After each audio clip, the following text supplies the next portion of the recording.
Hello everyone, in today's video we'll be looking at a very interesting proposition from Lebesgue measure in analysis. Now for the propositional statement, it says that for any open sets, which is G1, G2 of script Rn, where n is the set of positive integers, then the measure of G1 plus the measure of G2 is equal to the measure of G1 union G2 plus the measure of G1 intersection G2. Now, the proof is very easy. The proof is very easy. Now we begin.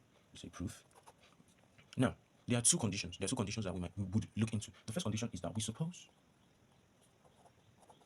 that G1 intersection G2 is equal to the empty set of script Rn. The empty set of script Rn. Now, this means that then none of the disjoint intervals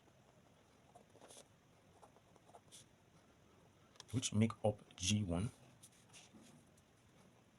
and G2 has a point in common.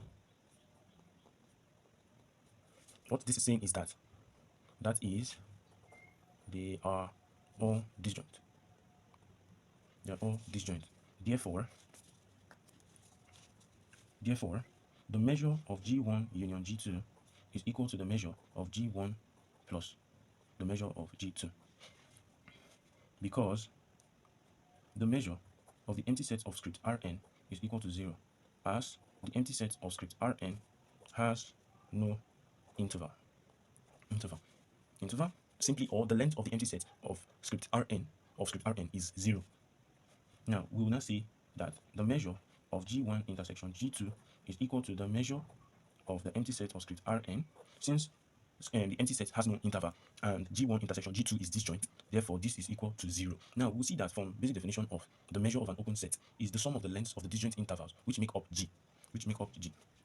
Now I would proceed by the second statement, since this is our first assumption, that we suppose that G1 intersection G2 is equal to the empty set of script n. Now I'll also suppose that G1 intersection G2 is not equal to the empty set of script n. Now, this is another statement now. Since I have this statement, I can proceed by saying now G1 union G2 is equal to G1 intersection G2 complement union G2 intersection G1 complement, and we have union G1 intersection G2 complement, where these guys are disjoint union. Now we proceed by saying this implies that each set in this union is a union of disjoint interval. Is a union of disjoint intervals. Hence we have that the measure of G1 union G2 is equal to the measure of G1 intersection G2 complement union the measure of G2 intersection G1 complement the union of the measure of G1 intersection G2 G2. Now, which follows that the measure of G1 intersection G2 is equal to the measure of G1 intersection G2 complement plus the measure of G2 intersection G1 complement plus the measure of G1 intersection G2. Now, we proceed by saying the measure of G1 union G2 plus the measure of G1 intersection G2, which is this intersection, is equal to the measure of G1 intersection G2 complement is equal to the measure of G1 intersection G2 complement. Now we have M into G1 intersection G2 complement. Then we proceed by saying plus the measure of G2 intersection G1 complement plus the measure of G1 intersection G2 plus the measure of G1 intersection G2.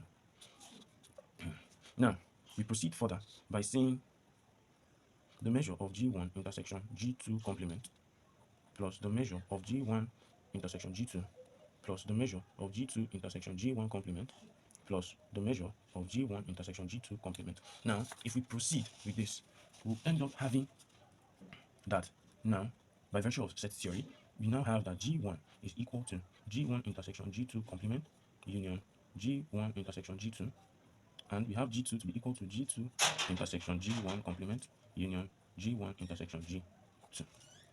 Therefore, the measure of G1 intersection G2 plus the measure of G1 intersection G2 is equal to the measure of G1 plus the measure of G2. Then, as required, the proof is complete. Now we can see that this is a very interesting proposition in Lebesgue measure from analysis. So thank you for watching. Please like, share, and subscribe. And you can also leave a comment on the comment section. Thank you.